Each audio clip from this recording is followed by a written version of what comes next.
the surface of the sea, a powerful new weapon is unleashed in World War I, the submarine. To some, it violates the code of the sea. Fair warning, rescue, honor. American Admiral Alfred Thayer Mahan in 1900 calls the submarine inhuman and cruel. A British admiral calls it underhanded, unfair, and un-English. Dating back to the 16th century, submarines at first are a primitive novelty. The evolution continues into the 20th century, a lethal arm of sea power, eventually appreciated most by the Germans.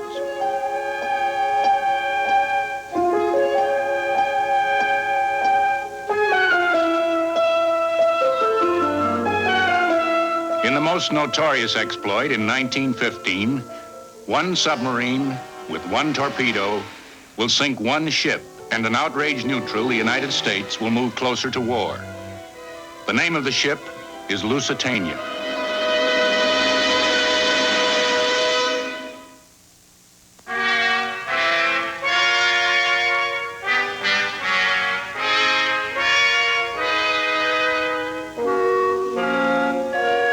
In the years before World War I, Winston Spencer Churchill, First Lord of the Admiralty, is heavily influenced by an outspoken tutor, the former First Sea Lord Sir John Fisher, in the conviction that British sea power must include submarines, irreverently called Fisher's toys. In Germany, similarly persuading the Kaiser is the naval chief, Grand Admiral Alfred von Tirpitz. The Kaiser needs little persuasion, refers to the Army, but my Navy.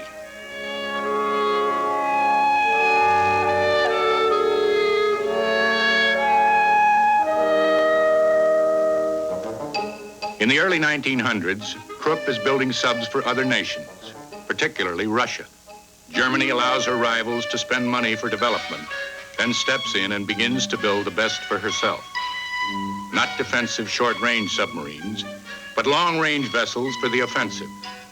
By 1913, Germany is spending as much for submarines as she is for capital ships. When war comes, Germany has only 33 submarines, but 28 are long-range. Britain has 74, but only 18 are capable of much more than shore patrol.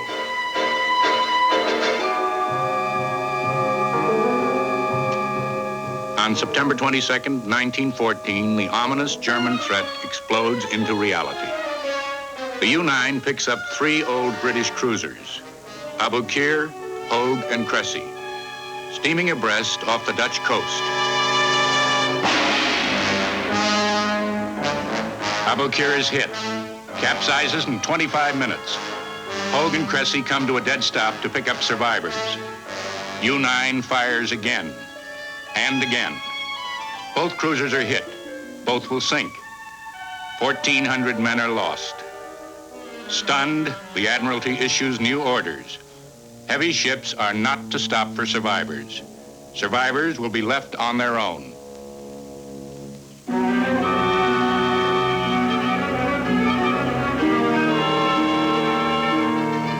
Germany now begins to exploit the new weapon as a form of blockade. This is a story of a unique war cruise. Unique because it is all recorded on motion picture film. The U-35 out of Trieste sails into the Mediterranean for a duck hunt among merchantmen. Its commander, Arnaud de la Perrière, a German with a French name, an enthusiast of a primitive new device, the cinematograph, the movie camera. The U-35 strikes on the surface and is still operating under the prize rules of international and maritime law. Fair warning for merchantmen. Each vessel is searched for contraband, its crew ordered to abandon ship. The U-boat commander does not waste a torpedo. He will use his deck gun. Only the merchant captain is taken aboard the crowded sub. The rest of the crew will have to make it by lifeboat.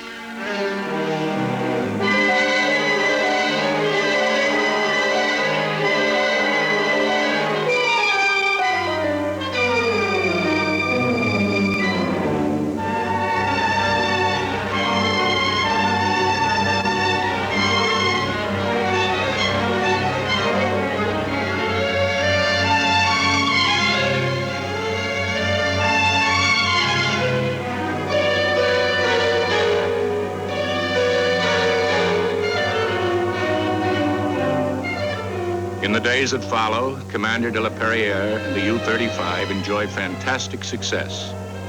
SS Maplewood, iron ore, Tunis to England.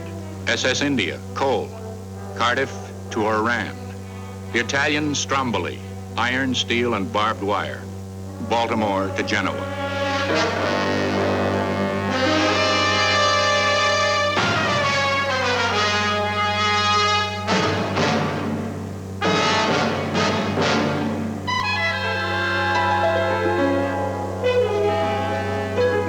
SS Corfu, iron and steel, Genoa bound. SS Nantmoor, wheat, America to Genoa. There will be 8 captains aboard before this cruise ends. The final target is a 3-masted topsail schooner, Miss Morris, Madagascar to England, with a strange cargo. One of dubious strategic importance, a load of turtles.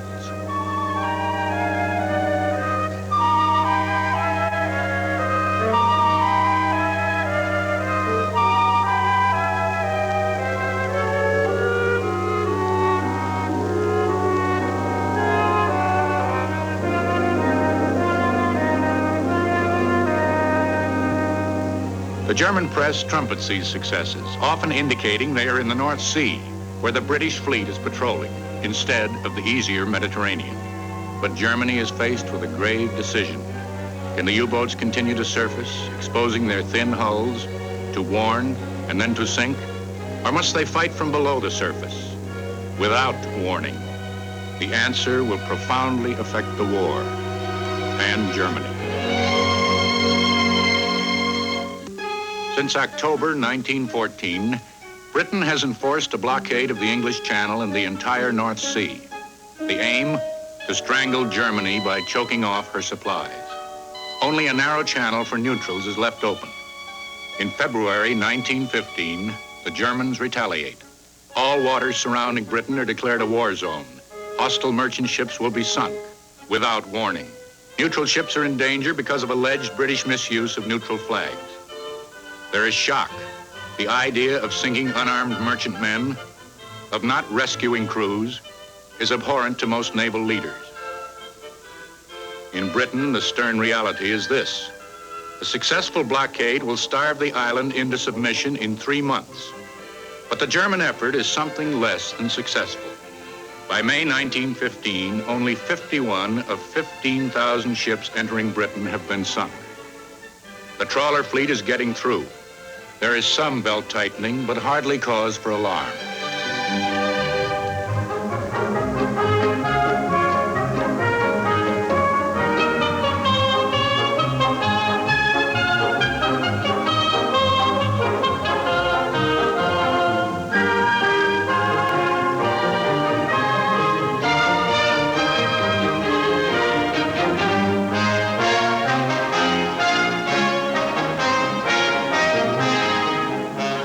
The flow of traffic into Britain perplexes and incenses the Germans.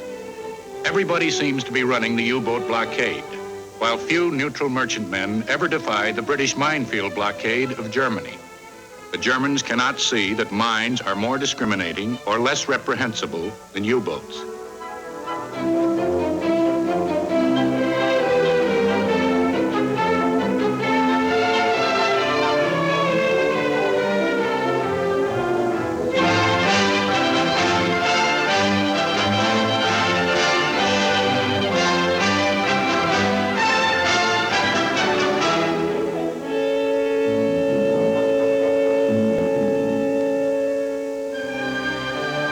In Germany, the pincers of blockade are felt almost at once. Within a year, there will be food riots and people fighting for leavings at the garbage dumps of military camps.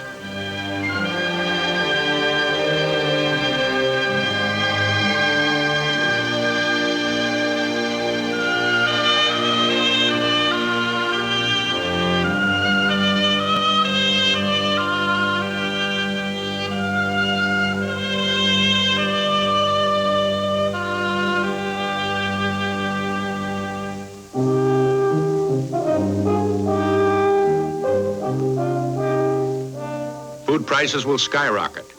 up 83% in Berlin, 112% in Vienna.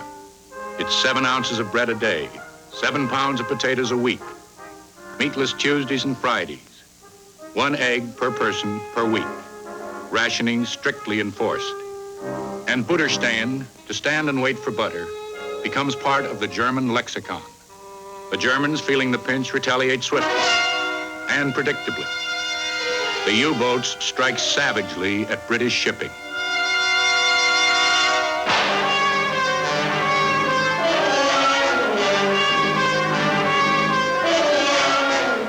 When the Germans order unrestricted warfare, no more stop and search, neutrals, especially the United States, are outraged. It is a violation of the Hague Convention. The Germans insist neutral merchantmen will be spared.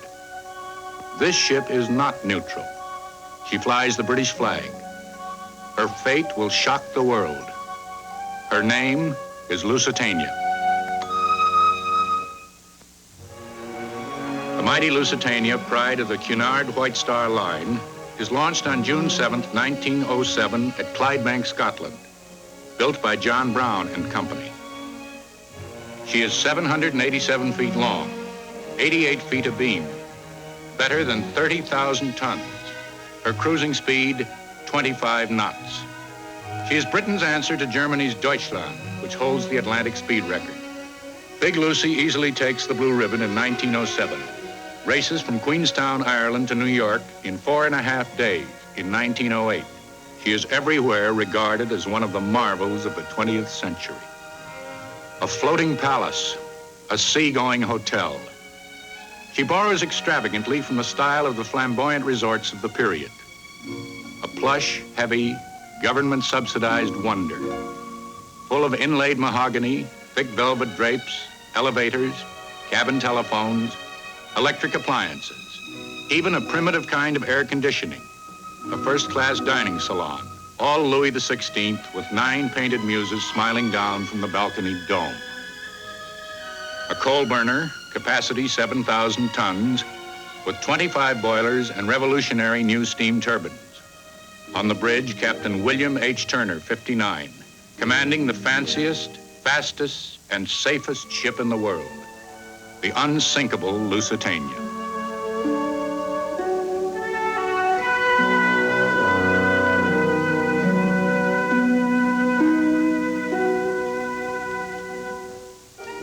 It is May 1st, 1915, Saturday morning in New York, sailing day for the Lusitania. D.W. Griffiths, the birth of a nation, is packing them in on 42nd Street. Bloomingdale's is pushing pianolas. The stores are promoting Blue Serge Week for men and Prince of Wales walking sticks. Cunard has an ad this day, too. Lusitania, the fastest and largest steamer now in Atlantic service, sails at 10 a.m. Next to it, another ad, a warning. Vessels flying the flag of Great Britain are liable to destruction. Travelers do so at their own risk. Imperial German Embassy.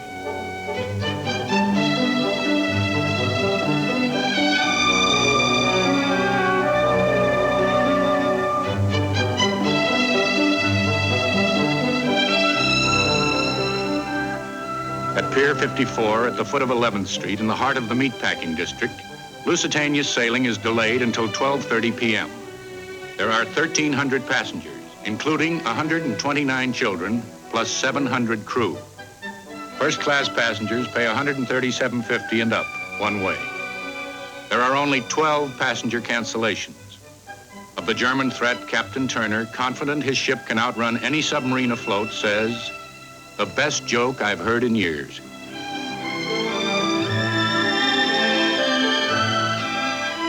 In the listed cargo, the only possible contraband is 4,200 cases of small arms ammunition. There is a rumor that the ship carries $6 million in gold bullion. The manifest does not show it.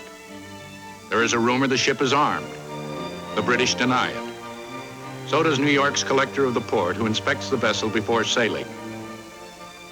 There are 159 Americans aboard. Their presence alone is regarded as a deterrent to any U-boat attack. Among them, Elbert Hubbard, the eccentric sage of East Aurora, New York, and his wife, Alice. The celebrated producer, Charles Frohman, off to see his London production of Rosy Rapture. Sportsman Alfred Gwynn Vanderbilt, reportedly worth $100 million, on his way to his London stables. As the lines are cast off, Lusitania's band plays Tipperary, and the Royal Welsh male singers join in the Star-Spangled Banner.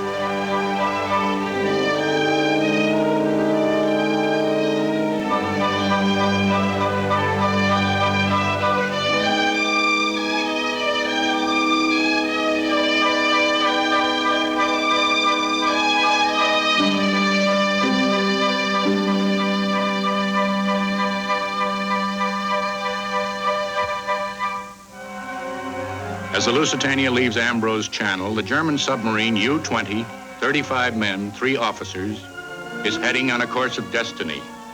The hunting grounds off the old head of Kinsale in Queenstown.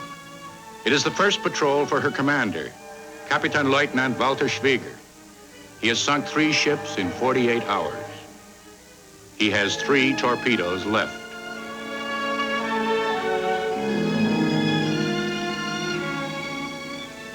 Across the broad Atlantic, 2 tracks, Lusitania and U-20, begin their deadly convergence. Captain Turner has been ordered to zigzag, does not, afraid it will frighten the passengers. He has been warned twice of U-boat activity, but reduces speed to 18 knots, so he will make port on the tide. At 2 p.m., May 7th, 1915, Schwieger sees a black shape and submerges. The big brute of a ship is turning toward him, starboard side too. "I cannot miss," he says, and fires. The torpedo smashes into a boiler room. In 18 minutes, unsinkable Lusitania sinks 300 feet down to the sandy bottom 8 miles off the Irish coast.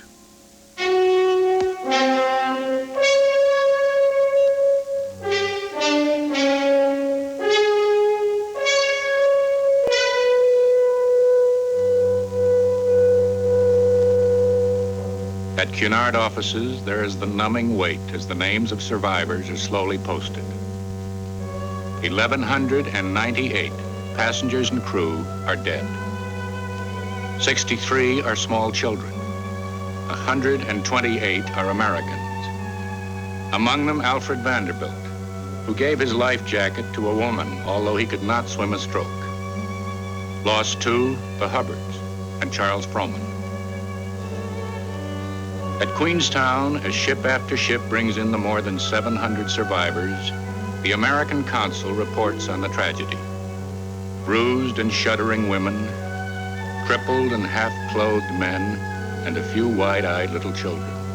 Piles of corpses like cordwood on the shadowy old wharves. And in the windows of Queenstown shops, signs like this: Lusitania, missing baby, 15 months old. Very curly hair and rosy complexion.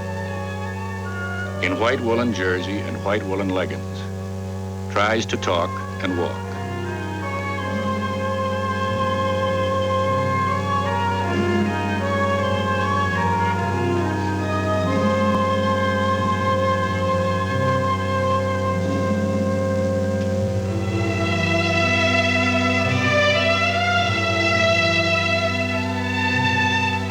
Captain Turner is among the survivors.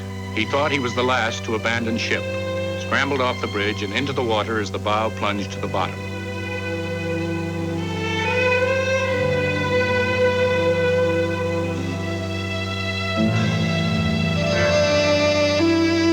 At Queenstown on May 10th, the first group of more than 100 victims is laid to rest in common graves.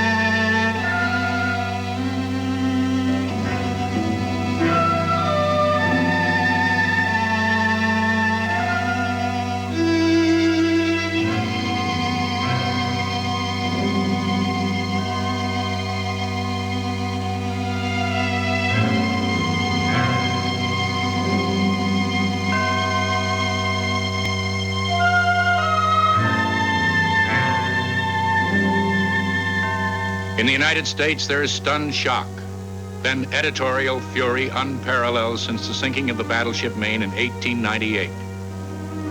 This is the New York Sun cartoon. The usually reserved New York Times declares, "This is not war, it is murder." This from the Brooklyn Eagle. In the hearings that follow, Cunard and Captain Turner are exonerated. Turner confides he expected naval escort and is critical of the Admiralty. Replies First Lord Winston Churchill, "Our resources do not enable us to provide destroyer escorts for mail and passenger ships." In London, a solemn funeral procession is held for the ship itself.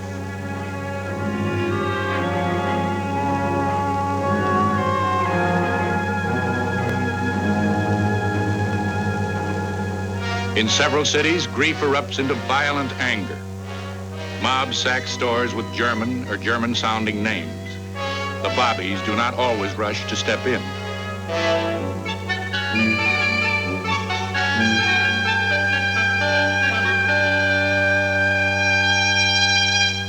In Germany, a Lusitania Admiral von Tirpitz's postcard is issued. But the Kaiser is far from pleased, and the nation is further embarrassed by its Lusitania gold medal, inexplicably carrying the wrong date, May 5th, 1915, 2 days before the sinking, which British propaganda makes the most of. In the United States, the rage of the press has not subsided. A German American is arrested for perjury after saying in court that he saw guns on the Lusitania. Gets 18 months in jail.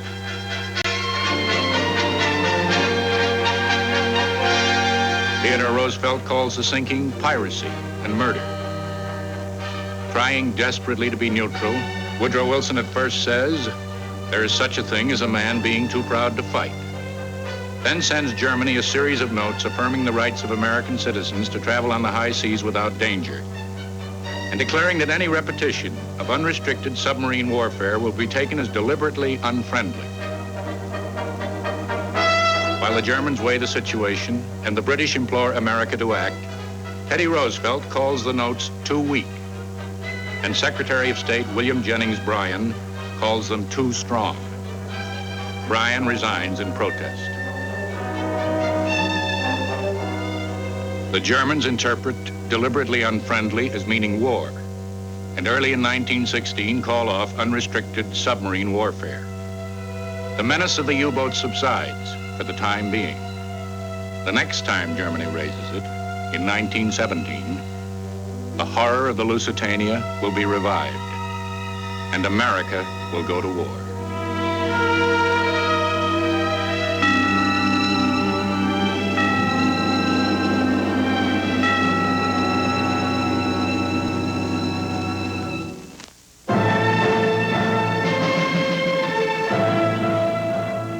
As the CBS News series on World War I continues here on Channel 9, we next look at the cruel battleground of Verdun.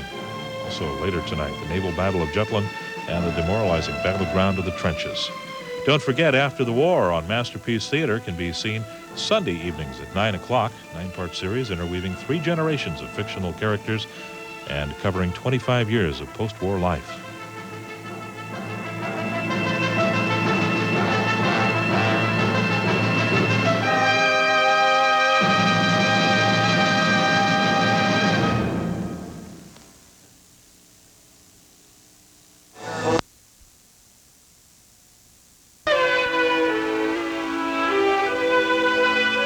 The year is 1915. France has withstood the first shock waves of war. In Paris, the life of the boulevards, the life of the cafes, the theaters, the sumptuous markets, all that seemed threatened is thriving again.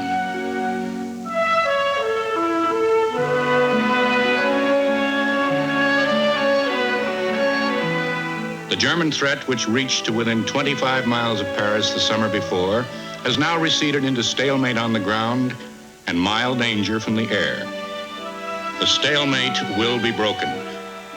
The Army Chief, Joseph Joffre, insists on it.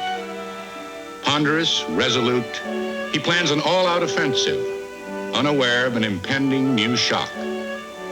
It is one that France will feel for generations. It will turn a French town into history's cruelest battleground. a town called Verdun.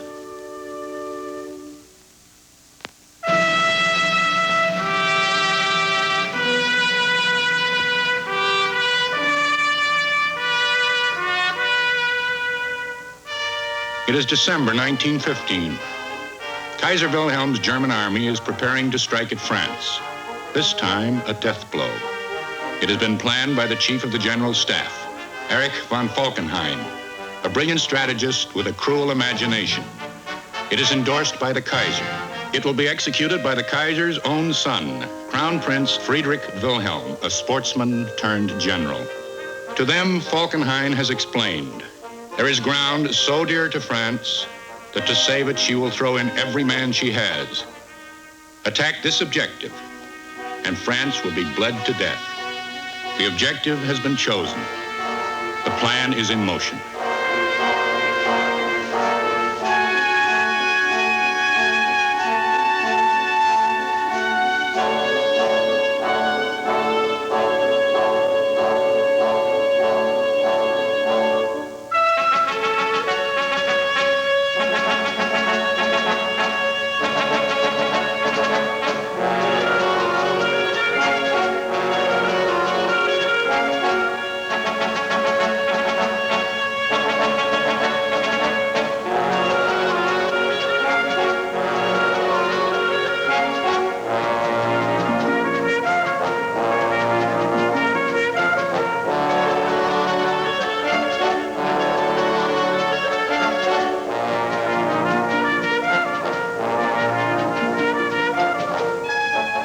Along a quiet 8-mile sector of the line, the Crown Prince installs an assault force. 6 divisions, 1,200 guns. Some 50,000 men are hidden deep in underground barracks close behind the front. There they will await the signal to launch the offensive, to lure the manpower of France into Falkenhayn's deadly trap. Beyond these trenches is ground that Frenchmen will die to save, if Falkenhayn is right. The objective lies in a jutting salient of the front. One small town, about 150 miles east of Paris. A place of no special military value, only the value that men's passions will give it. The objective is Verdun.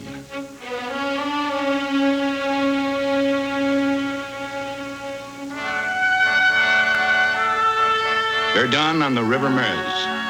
The backwater of this war, a landmark of past wars. Under German siege in 1871, its citadel surrendered, opening the gates to French disaster in the Franco-Prussian War.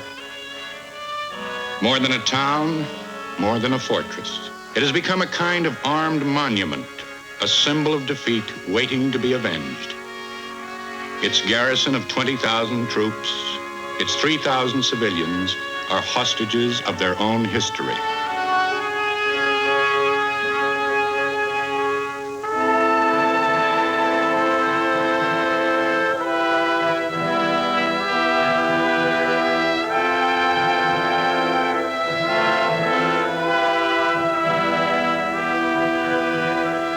Verdun's main outpost, Fort Douaumont, is the most formidable of a ring of 20 forts that surround the town. Built after the defeat of 1871, they are massive and deep and hollow. Their turrets recently stripped of heavy guns, their underground vaults nearly emptied of manpower. Defense is scorned as unworthy and unnecessary. The French High Command insists, you will not be attacked. These men have been so assured. Commandant Revillon and his staff photographed at their command post in Fort Douaumont. The time is February 1916.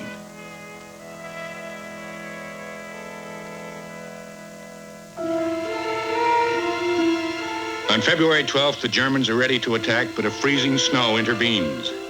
The French, now alerted to the danger, feverishly work on a new line of trenches outside the forts.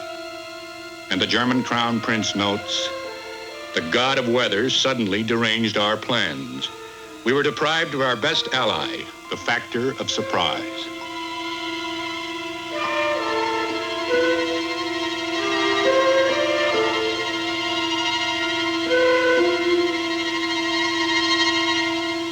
February 21st, skies clear, ground thawed.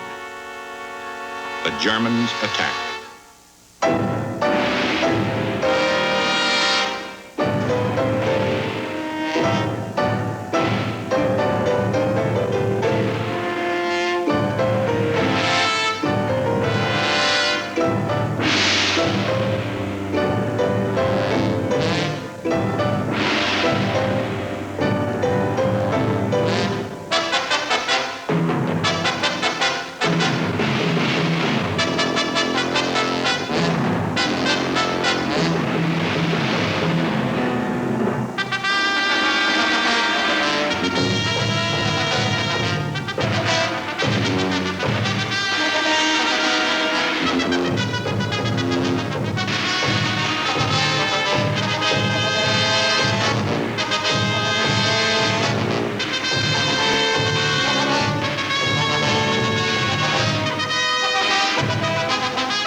Against these waves of men advancing behind a deluge of artillery, the French respond with what they have. The famous 75s. Accurate, fast-firing, but light and unorganized. They are no match for the enemy's big guns.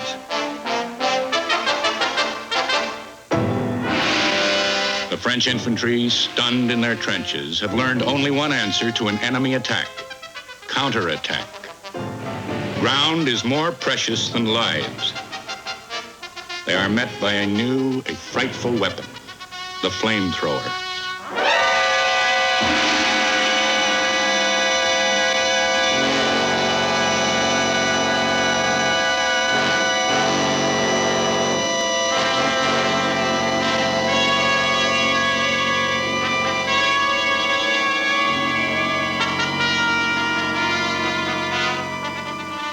In 4 days, the Germans overrun the trenches. They are scaling the approaches to the forts.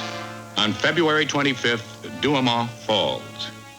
Nearly abandoned altogether by a mix-up in orders, it is captured by a single German sergeant, followed by a handful of troops. Behind the spearhead, the Crown Prince arrives to deliver his congratulations in person. A new generation of German invaders has breached the defenses of Verdun.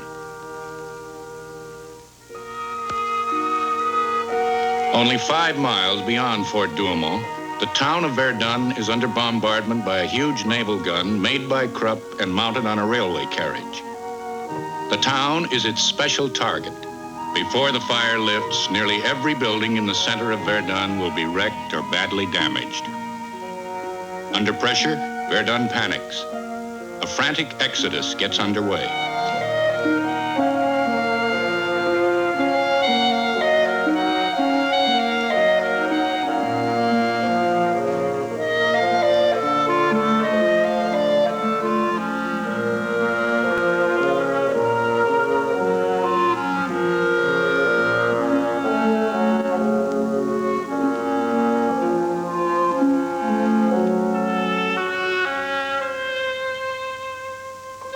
At headquarters of the French garrison, command is crumbling. Troops have been shelled by their own guns. A whole division has disintegrated. The reserves are being chewed up. Whether Verdun can be held seems doubtful. To give up Verdun seems unthinkable. The issue is settled by an order from the French High Command: yield no more ground. A decision made for the slow-moving Joffre by the Viscount de Castelnau, his second in command. Joffre sends in a new commander, General Henri-Philippe Pétain. His orders: to save Verdun. Cool and formal in manner, Pétain has the confidence of his troops, the grudging respect of his fellow generals. Among them, he is a heretic, an apostle of defense. He is careful with lives. In a single week, Pétain musters 25,000 tons of supplies, 190,000 poilus, the soldiers of France. Their route is a country road along a narrow-gauge rail track, the only road still open. France calls it the sacred route, la voie sacrée. It calls their mission the glory of Verdun. A British strategist, Winston Churchill, will call it in hindsight a waste and a frenzy.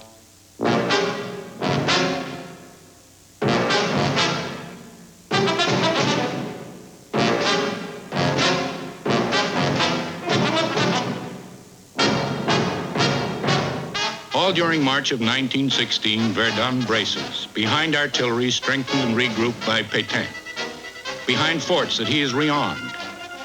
Checked within sight of their target, the Germans begin throwing new divisions into the attack.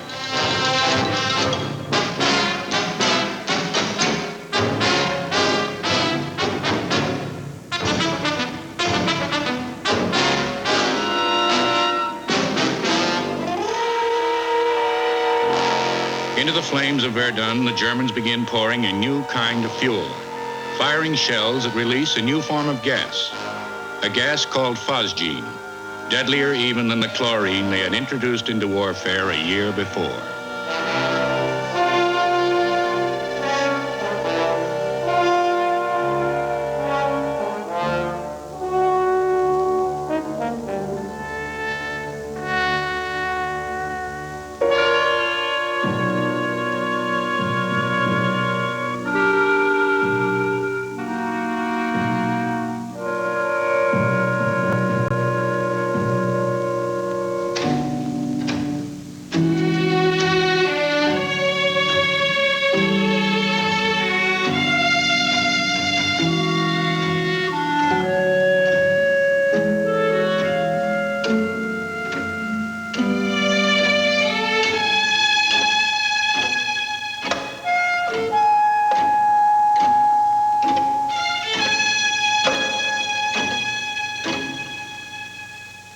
Henri-Philippe Pétain once wrote, "One does not use men to fight against materiel, but the defense of Verdun is consuming both in huge amounts. Attack is proving almost as costly as defense. 26 German divisions have shared in the burden of assault. A second fort has been captured. But Verdun itself still stands. It has only begun to exact its price."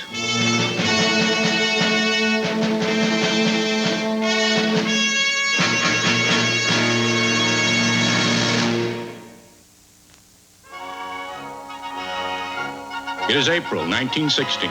To hold Verdun is not enough. Pétain is eased out, kicked upstairs to a higher command, to be replaced by Robert Nivelle, a more aggressive general, and Charles Monguin, a tough commander known as the Butcher. They do what Pétain has declined to do, not merely hold, but attack. "They have thrown us into the inferno," says a diary found on the battlefield.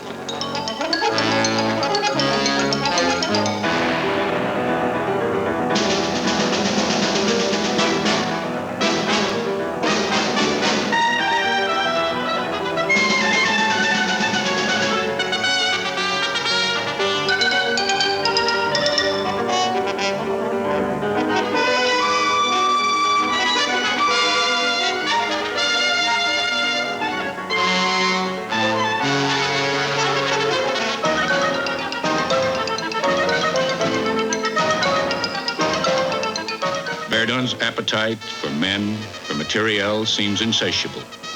In 5 months, an estimated 30 million shells have been fired. In 5 months, 150,000 French wounded, 70,000 dead. This, too, is an estimate. Headquarters holds back the actual figures, then loses count. The lists cannot keep pace with the losses.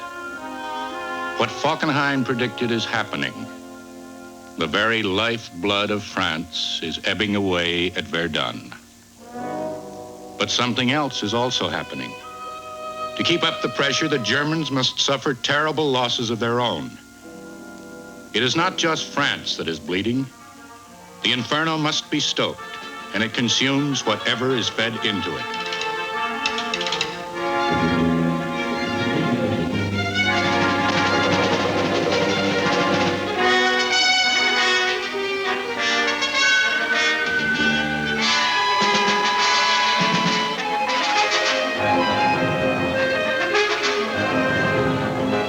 The battle assumes a stubborn, stalemated life of its own, independent of all plans, futile and formless, a character of its own, which the soldiers struggle to define in their letters and diaries. "I came up as a volunteer. I wanted to see Verdun and take part in the great battle. 150 of us left the bivouac. By the time we got up to the line, there were only 30 of us left, and we had not yet met the enemy. Oceans of mud, dark skies, like Golgotha at the hour Christ died. No trenches up here, only holes, and holes blown in holes, all filled with the stink of the dead. A nightmare with no morning to come.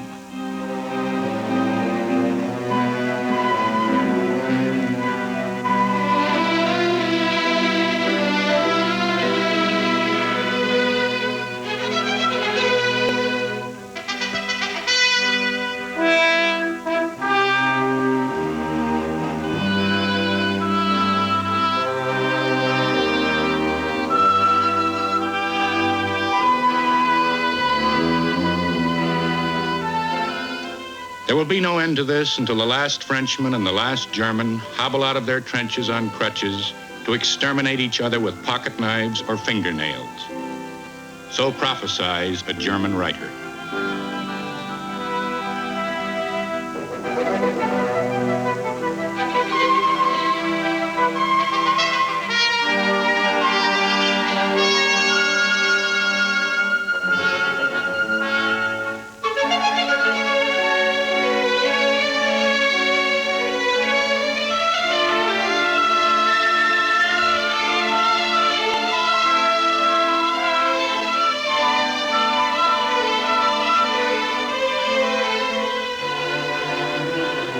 It is late summer. After a flare of costly new attacks that make little headway for either side, an awful calm has settled over the battlefield.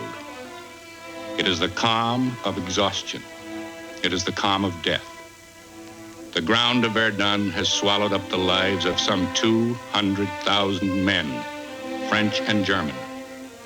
2 men for every single foot of front. A carnage, a debris.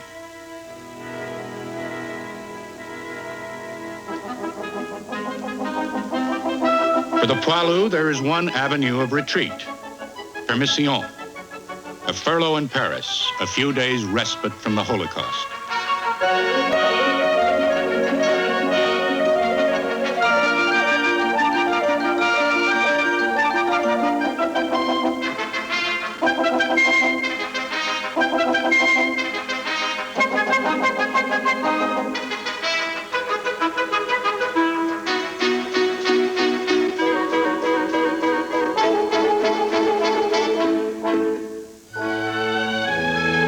To the poilu, Paris feels like a foreign city, speaking an incomprehensible language, talking about the long-awaited offensive of Joffre. It has finally been launched, with the British bearing the brunt of it. France can no longer afford the manpower. As for Verdun, the whole terrible truth has been erased by censorship. The poilu feels less at home in Paris than at the front.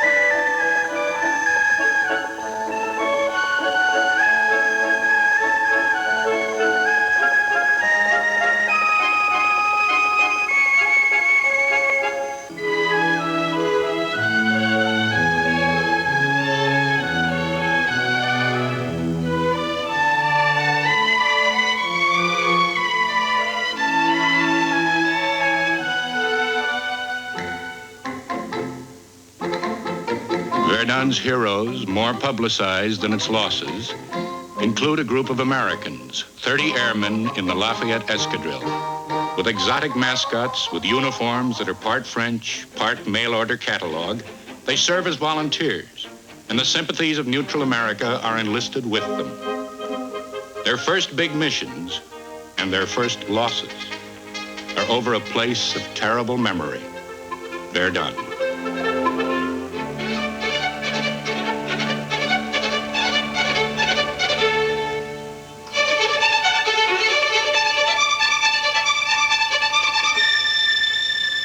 the end of summer, the career of Germany's military chief, von Falkenhayn, has become one more casualty of the battle. Appalled by his losses, the Kaiser selects Generals Paul von Hindenburg and Erich von Ludendorff to replace him. Their first effort is to call off the slaughter. There will be no more German attacks at Verdun. But France, unwilling to settle for the status quo, now prepares a counteroffensive. Planned jointly by Pétain and Nivelle, it is based on massive artillery, France's newest and heaviest guns. On October 19th, France goes on the attack.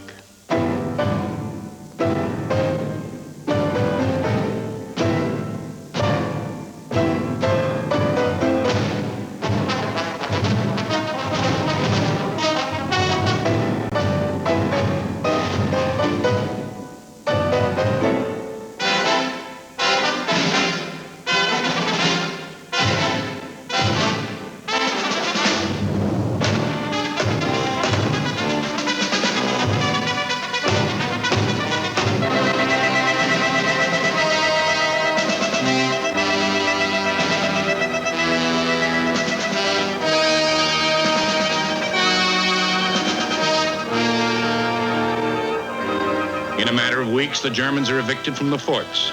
Douaumont is back in French hands, its ramparts battered, but its prestige enhanced. France decides that properly manned, Douaumont would never have fallen.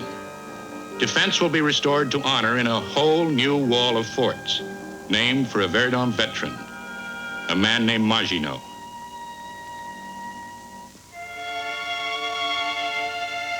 10 months have passed.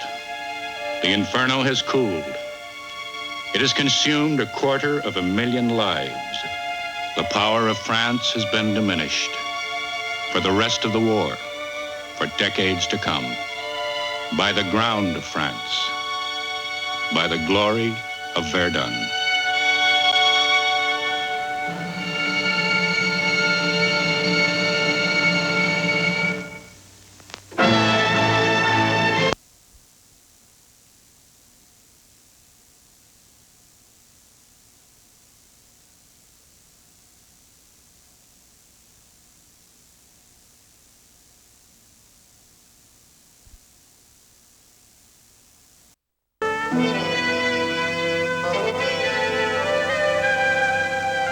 A 106 civilian dead will be found in the wreckage, including 15 children. Britain, which has not felt the blow of enemy guns since the mid-17th century. Britain is shocked and angered. The German challenge, looming through 2 decades of the pre-war naval race, has now been delivered to Britain's doorstep. It will be settled in one great battle at Jutland.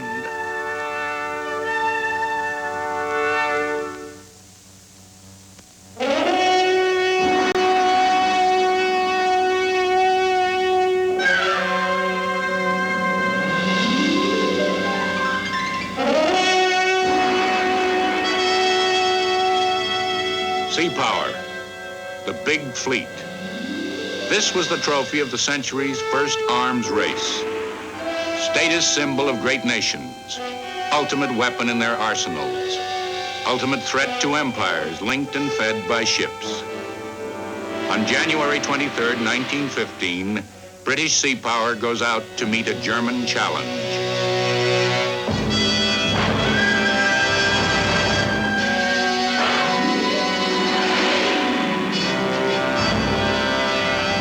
The Dogger Bank, a North Sea shallows 150 miles off Hull, Admiral Sir David Beatty's battlecruiser squadron intercepts a German force bent on another coastal raid.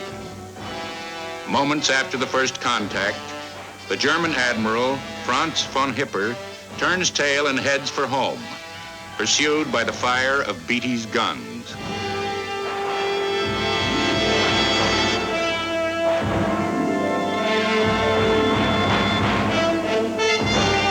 Bigger, faster, more heavily armed, the British sink one ship, the Blucher, but are jolted by 14 hits themselves, and finally lose the enemy through impulsive command and a mix-up in signals. Beatty, publicly proclaimed a victor, while his flagship Lion limps home under tow, has given the Admiralty doubts about its vaunted sea power. But the Germans too are chastened as they return to berth at Wilhelmshaven. Outnumbered in capital ships, almost 2 to 1, they retire to the posture prescribed by their commander-in-chief. Our duty is to keep this, our main weapon, sharp and bright. The enemy must and will come to us. Navy life in Britain, 1915. From its lonely bases in the northern reaches of the British Isles, the Grand Fleet now rules the sea without battle. Sea power resting on tradition, royal and changeless. George V himself, once the youngest cadet at Dartmouth Royal Naval College, later commanded a cruiser. And it is still very much what Gilbert and Sullivan called it, the King's Navy.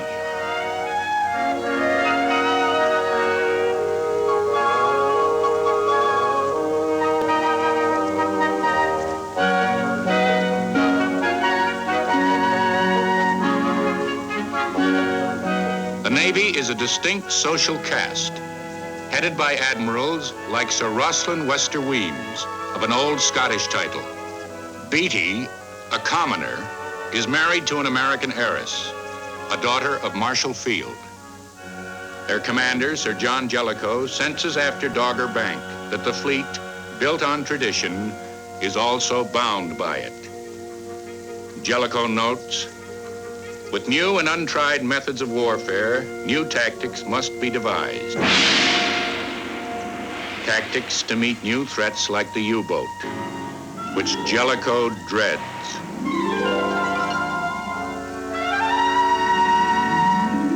As the Germans, thwarted on the surface, turn more and more to the U-boats, the British develop new methods of anti-submarine warfare. One of the most elaborate, if not the most effective, is the Q-boat.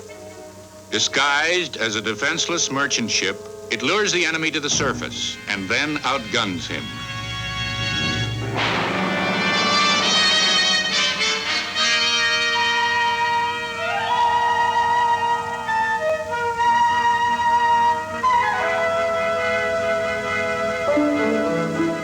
Submarine detection, a primitive listening device to pick up the trail of an unseen enemy by the sound of his engines.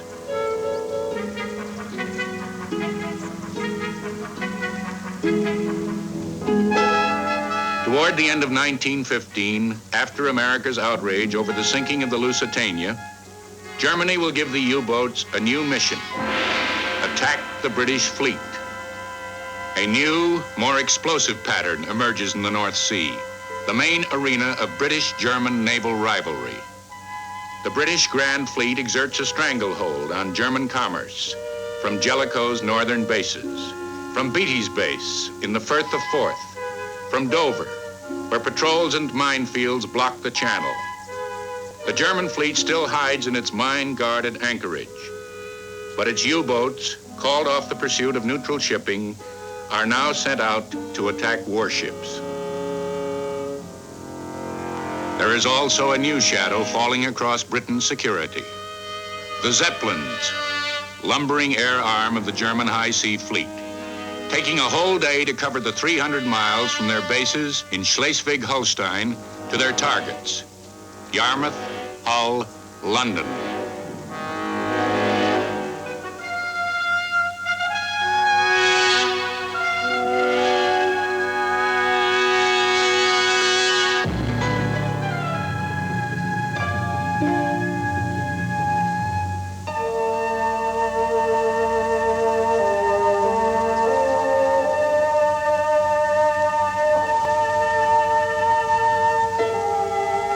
Britain learns the bitter facts of life in the air age. The facts of air raid shelter and air raid casualties.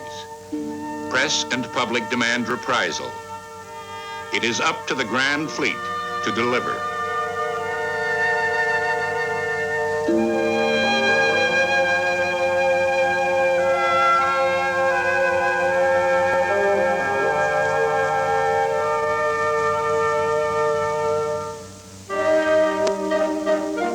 Early in 1916, the admirals of the Grand Fleet are busy with plans, commander of the fleet, Jellicoe, tight-lipped, meticulous.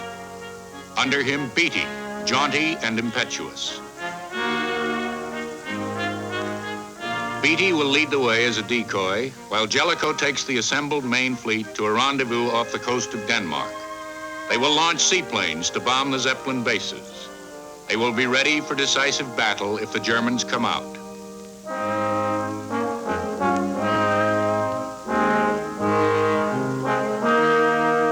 The German fleet is fired with a venturesome new spirit of its own, the spirit of Admiral Reinhard Scheer, its new commander-in-chief, and Admiral Hipper, his battlecruiser squadron leader. On a visit to Wilhelmshaven, the Kaiser gives Scheer the go-ahead for a plan to start whittling down Britain's numerical advantage. A plan Scheer calls total offensive. Hipper will make a sortie. When a British pursuit force emerges, Zeppelins will spot them and U-boats will pick some of them off. The rest will be lured by Hipper into the hands of Scheer, trailing astern. The high sea fleet will sail again.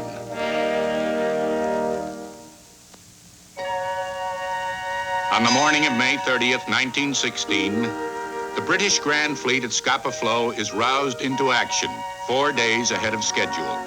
On orders from Admiral of the Fleet Jellicoe, the ships begin fueling up. The new oil burners, the older, more numerous coal burners. 350 men loading 325 tons of coal an hour.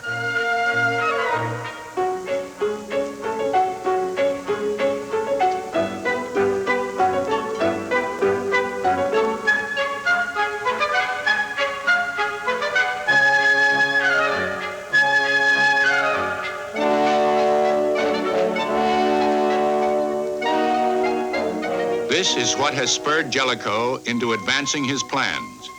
Activity in Emden, Germany. Hipper's squadron preparing for sortie under orders that have been intercepted and decoded by British naval intelligence. The Germans have actually planted messages to lure Beatty out. What they do not expect is that the whole mass of the Grand Fleet will come out behind him. 24 dreadnought battleships, plus battle cruisers, armored cruisers, light cruisers, flotillas of destroyers. When Jellicoe joins Beatty, now steaming past the bridges of the Firth of Forth, 152 British ships will be at sea.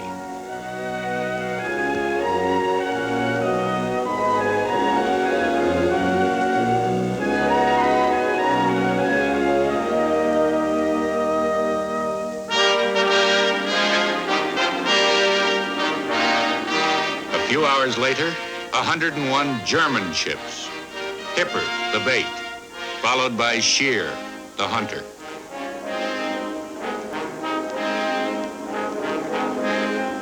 On May 31st, 1916, the North Sea is alive with power. 2 great fleets, each setting out to trap a small enemy force, neither aware that the other is out in full strength. They could miss each other completely, but destiny will bring them head-on near the channel of the Skagerrak, off the Danish peninsula called Jutland.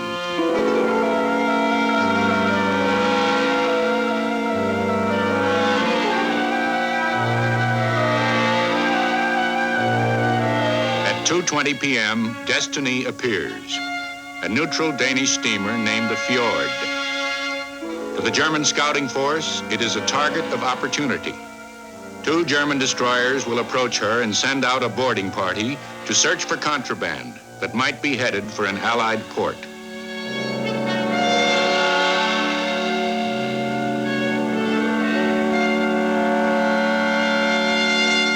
From a greater distance, the forward screen of Beatty's formation has also spotted Fjord smoke. Steaming on to investigate, the light cruisers Phaeton and Galatea will come into the range of the German guns.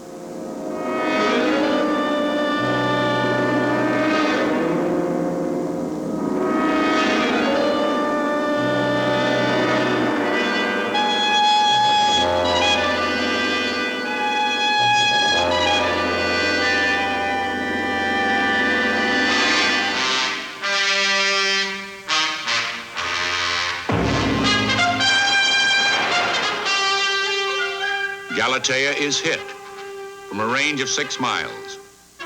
At the first word of contact, the two battlecruiser commanders, Beatty and Hipper, order action stations, form battle lines, and head for each other. Both eager to settle the score they left unfinished 16 months earlier at Dogger Bank.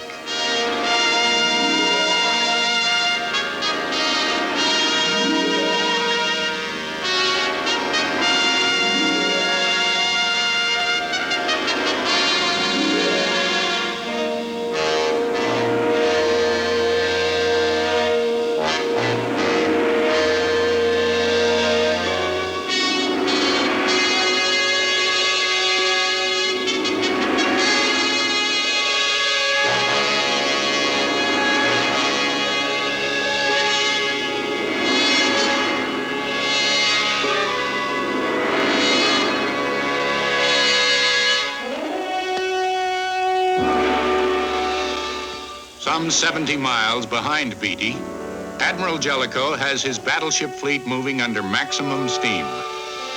Ahead of them, he dispatches 3 of his own faster battle cruisers. They are hurrying to the support of Beatty, whose flagship Lion is now leading the pursuit of Hipper, straight toward the German trap. Altering course, Beatty signals to his fleet, "Follow the Lion." But, as at Dogger Bank, the signals are not properly relayed. Leaving his battleships astern, Beatty rushes into action with his force divided.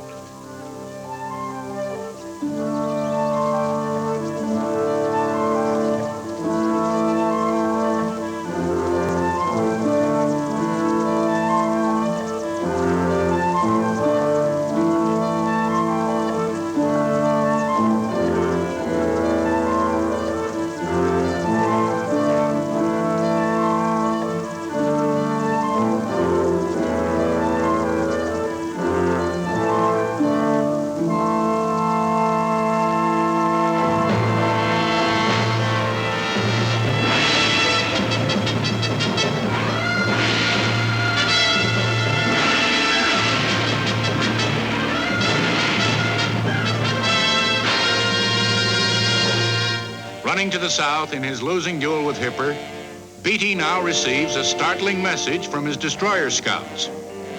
Enemy battle fleet approaching. It is Shear's main fleet coming up to spring the trap.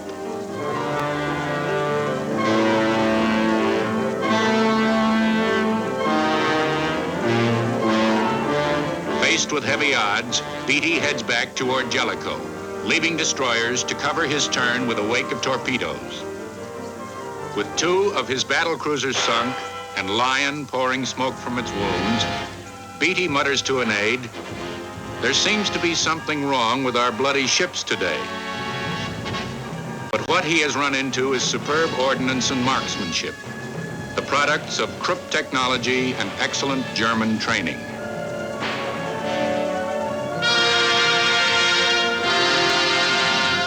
In late afternoon, a new British force joins the battle.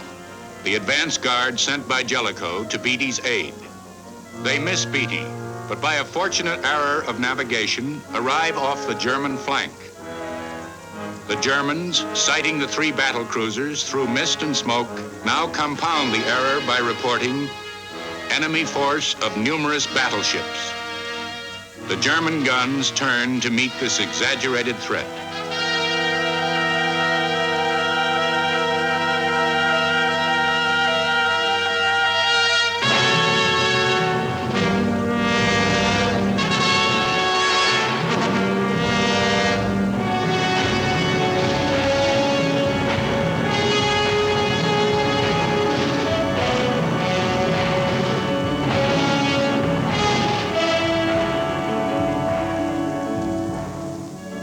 While the battle cruisers are engaging the enemy, Jellicoe and his dreadnoughts arrive from the northeast.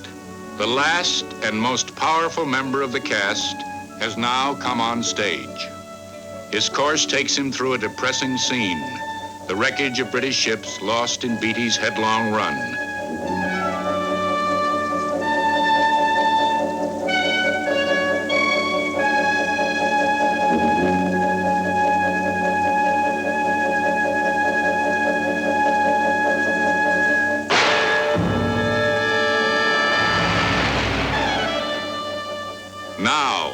writes a British naval historian, now began the spectacle of the Grand Fleet's deployment.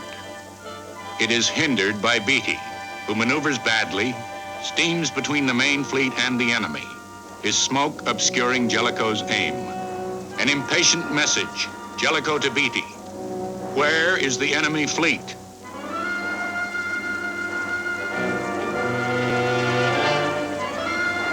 Jellicoe, sensing that the Germans' aim must also be blocked, exploits the confusion to begin the classic maneuver of battle at sea, crossing the T. The supreme opportunity when a commander can bring the full weight of his guns broadside against the head of a narrow column of enemy ships. Twice, taking advantage of his superior speed, Jellicoe leads his ships across the enemy's bows, crossing the T, gradually drawing a noose around the German fleet. Thrashing to avoid it, Scheer finally orders all ships about, 180 degrees to starboard.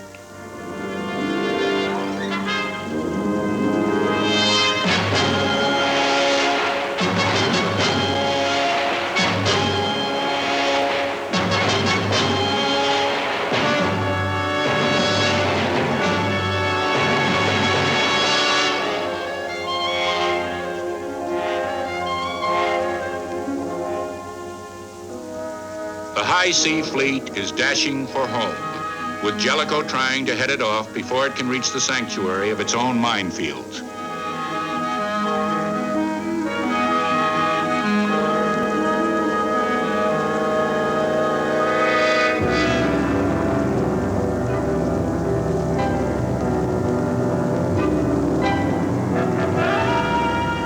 With the setting sun behind them, glaring into the German gun sights, the British now mass for the kill.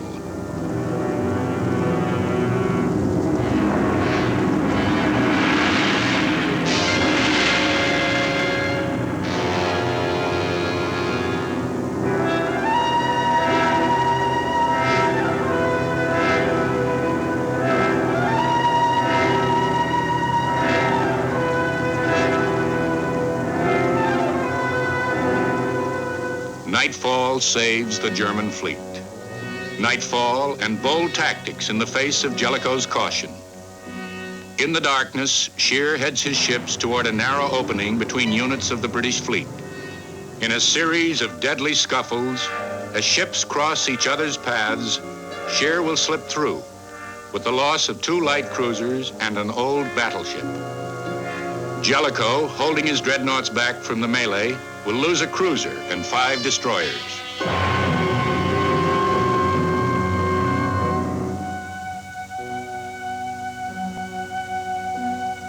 On the morning of June 1st, 1916, British ships search an empty sea. Scheer is safely on his way home to report to the Kaiser, British superiority has been wrecked, while his fleet retires from battle for the rest of the war. The British fleet returns to an ambiguous welcome from Crown, press, and public. Along with the heroes of Jutland, there will be a Jutland scandal, from which Beatty emerges with honor for his boldness, while Jellicoe bears the onus of British losses. 14 ships to Germany's 11, 6,000 men to Germany's 2,500. The real result of Jutland will not become apparent until Germany admits failure by resorting once again to all-out submarine war, with its grave political risks.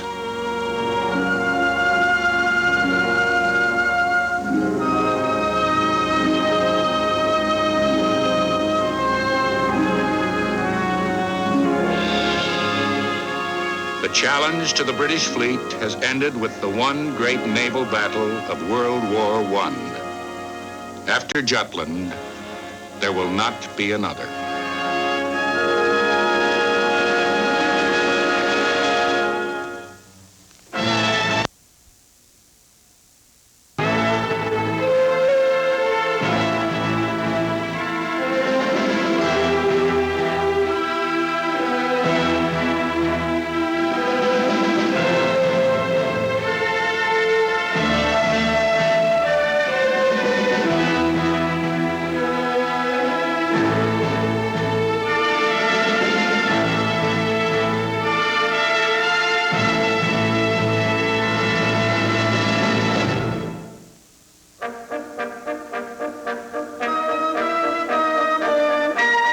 trenches.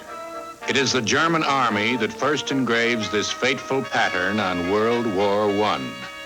To hold the ground they gained in the war's first offensive, the Germans dig into the soil of France. They dig straight and deep, with man-high trenches and underground galleries for their horses, kitchens, and stores.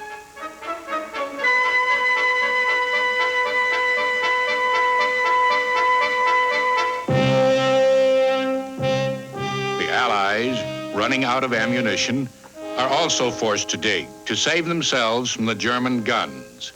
And no one foresees that this is the shape of things to come. Guns and automatic weapons become fixed in place to cover the enemy front, block every line of approach. War is frozen into a changeless pattern, defying the plans, the obsessions of the generals.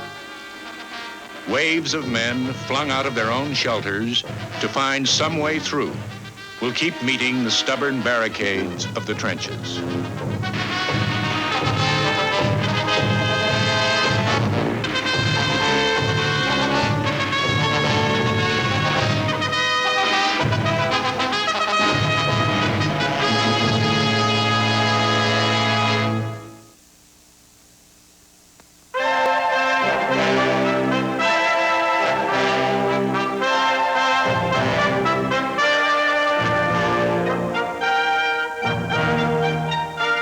On the training grounds of England in 1915, apple-cheeked recruits and old soldiers are learning how to dig.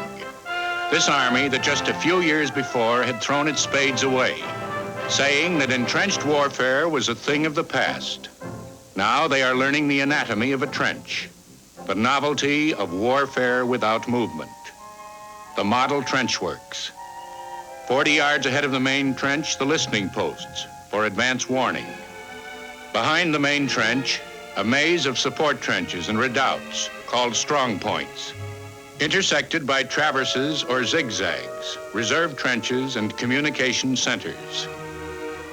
In theory, on the drill field, a neat and orderly design. In practice, in France, a disorder of slime, rubble, and mud.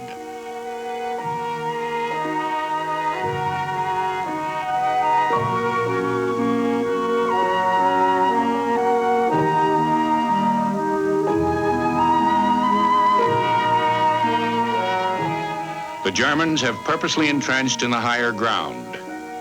In some sectors, the drainage from their trenches is pumped downhill into the Allied lines.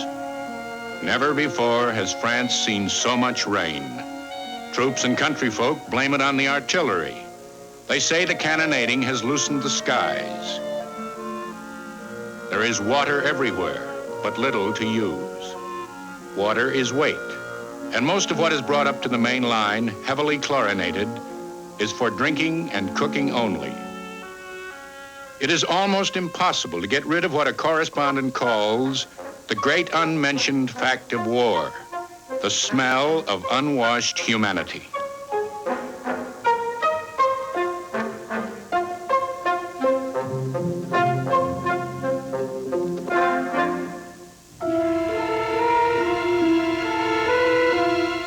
Ahead of the trench line is the belt of barbed wire, concertinas, double aprons, single aprons, row upon row in depth from 40 to 150 feet.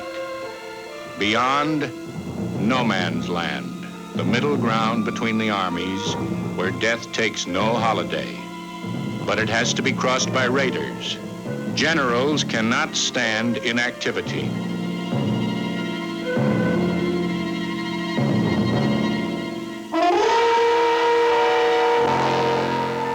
There are prisoners to be taken, information to be gained. Usually the raiders go by night, occasionally, daringly, by day. There are hours when not a hostile sound is heard. And there are hours of incessant noise, days of thunderous fire, followed by nights aglow with fierce-looking flares and star shells.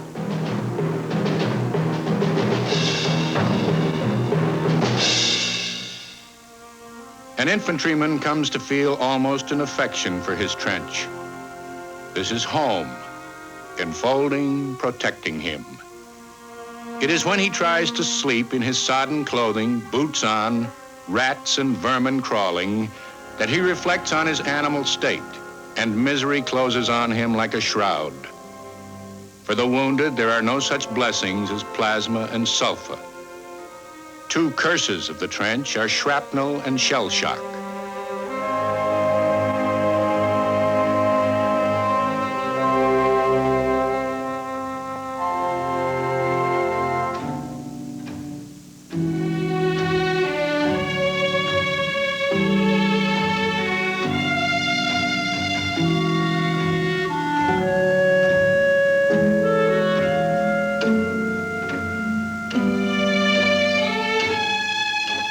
There is always something to fight. The enemy, the cold, ice, mud, and the sheer effort of getting supplies to within even a few hundred yards of the trenches.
One of their songs says, "There's no relief from the war," but there is.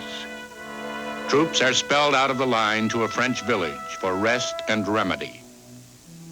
Inspection for trench foot, that painful product of wet and cold at the front.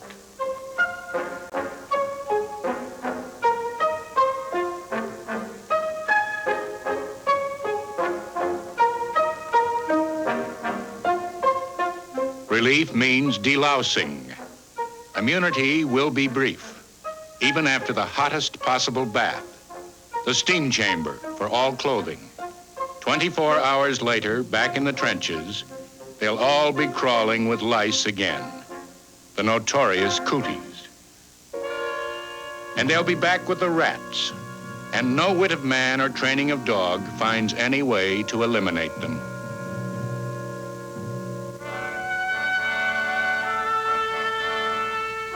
The favorite expression is Santa Fe Ann. Once it was French. Now everyone understands. What's the difference? Or maybe I'll beat this game. And some of them will, at least for a while.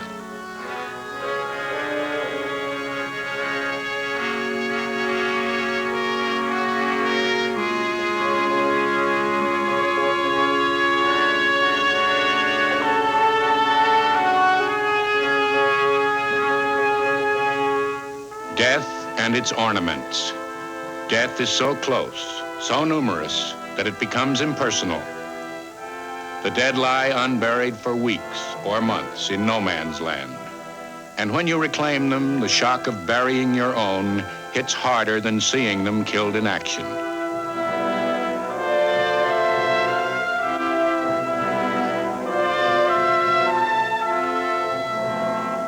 Up to the line again, to the trenches, to try and beat the game a while longer. For the generals, beating the game means ending the deadlock by breaking the enemy line. Old stratagems are revived and new devices invented. There is sapping, to tunnel in under no man's land, mine beneath the enemy works, and blast a way through.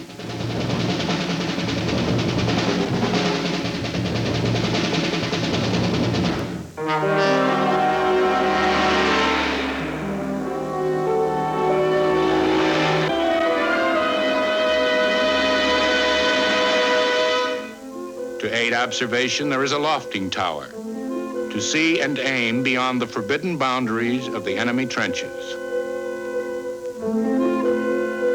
About a mile behind the front, there comes into being a line of sausage balloons anchored to the ground. They will provide a beautiful view, but they are costly and hazardous. The bags are filled with inflammable hydrogen. And when the fighter planes come, the observer will have to jump or go down in flames.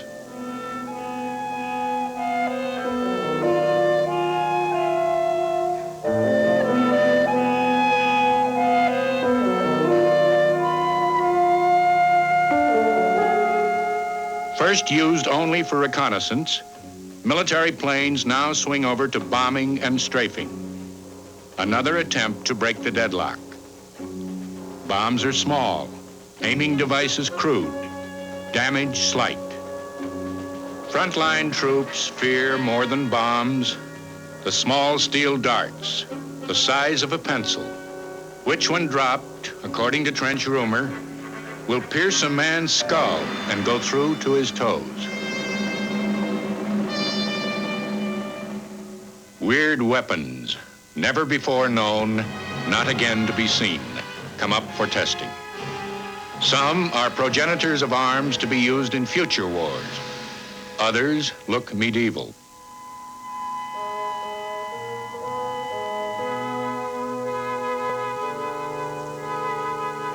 None changes the balance. Not even the flamethrower, which the Germans introduce. It empties of fuel in a few seconds and then becomes useless. Not even the war's most monstrous of terror weapons, poison gas. Drifting in the wind, it is a hazard to attacker as well as defender. Frontline troops are taught that this is one enemy they can beat through discipline and equipment. But there will be 1 million gas casualties, 79,000 deaths. The features of man are hidden behind the mask of war.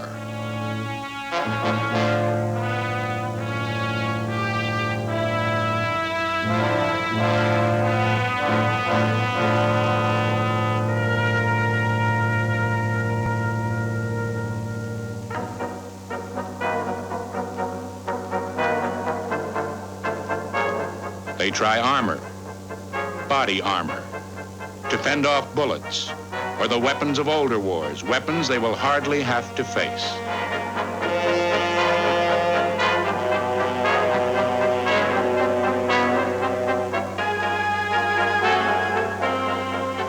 Anything to break the deadlock of the trenches. The French bring out a little monstrosity, a mobile shield to be pushed forward by a crawling man. It has no good use anytime, anywhere. A passing folly.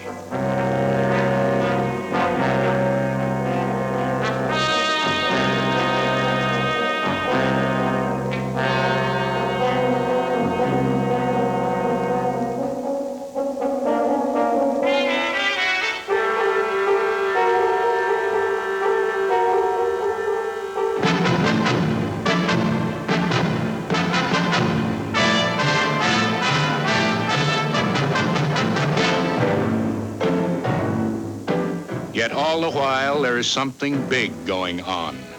In England, men are working on an armored weapons carrier with caterpillar treads. For deception, it is first labeled a water carrier, a label abandoned when sponsors object to being known as the WC Committee.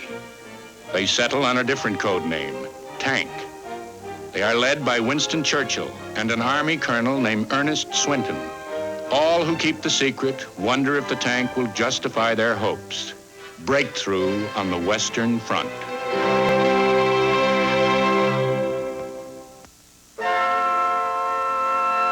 In October 1915, the first tanks are ready for field testing. The first models are awkward, lumbering, thinly plated. They crawl no faster than a man can walk, but they can traverse ditches and craters that stop any wheeled vehicle. In France, the commanders of the British Expeditionary Force are certain that they will never need them, certain they will drive the Germans from the trenches before the tanks can arrive. From all lands of the empire, they are gathering their forces for the big push.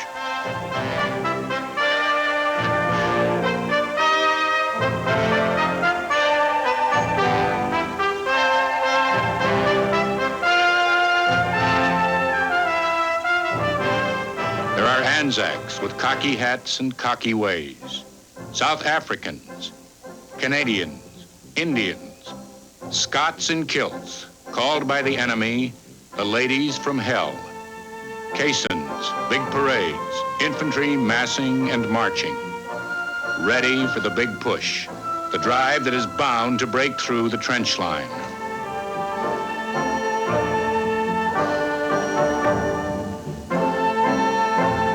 The push will come in 1916 in a quiet sector, the valley of the Somme, a tranquil river in northern France.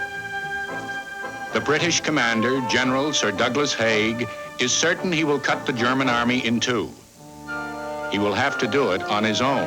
His French allies are awash in the slaughter of Verdun.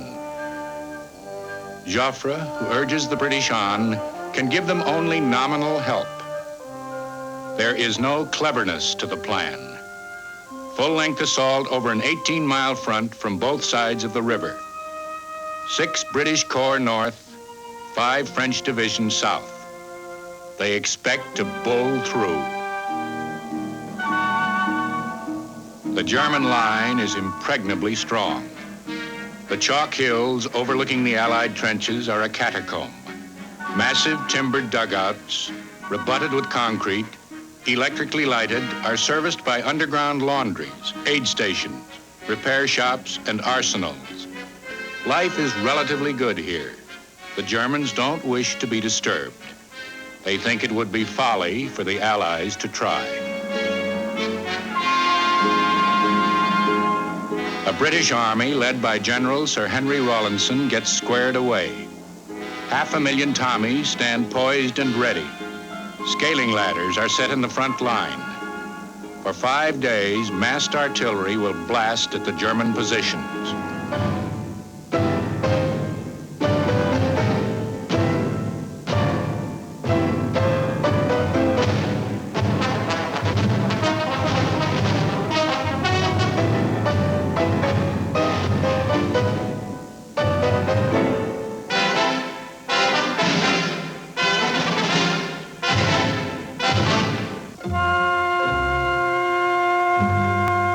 A British soldier waiting to go over the top keeps repeating to himself, "In 20 minutes, I'll be dead. In 15 minutes, I'll be dead." Over the top and disaster on the very first day.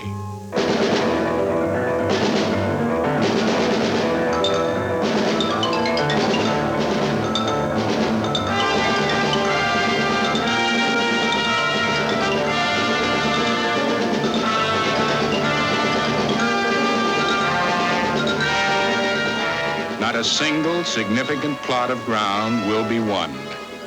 A few shallow penetrations, that is all. By day's end, more than 60,000 soldiers of the British Empire are casualties littering the field. But Haig will not call off the battle and cut his losses. It will go on for 5 months. The most soulless battle in British history.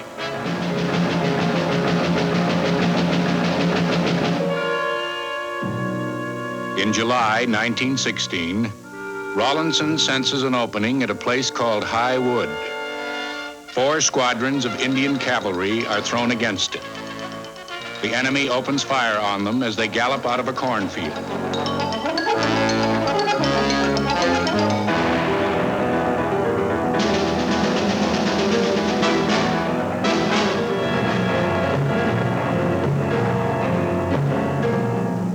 Dead horses, dead men, and none gets to High Wood. The German commander calls it some indication of the tactical knowledge of the British High Command. From the first day of battle, the German infantry counterattacks. At this, above all, they excel. They have a rhythm, a sense of timing. But on the Somme, counterattack piles their losses high.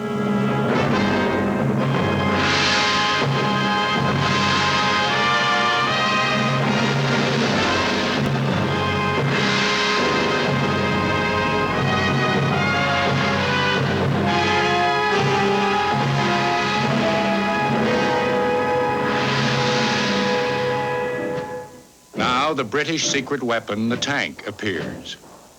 If stockpiled to sufficient numbers, tanks might stage an overwhelming surprise. But Haig is grasping for anything that may shock the enemy and breach the front. He throws the first 42 tanks into a general 12-division attack.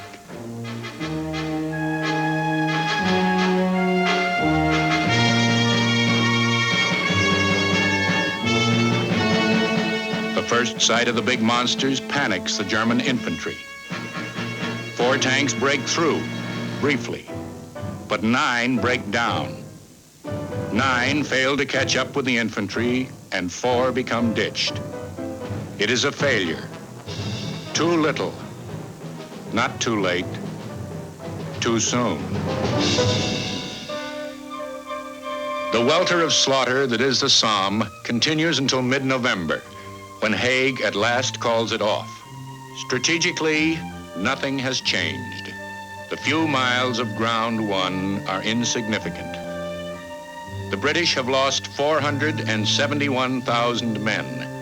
The Germans, 235,000, a ratio of 2 to 1. It is the trenches themselves that survive.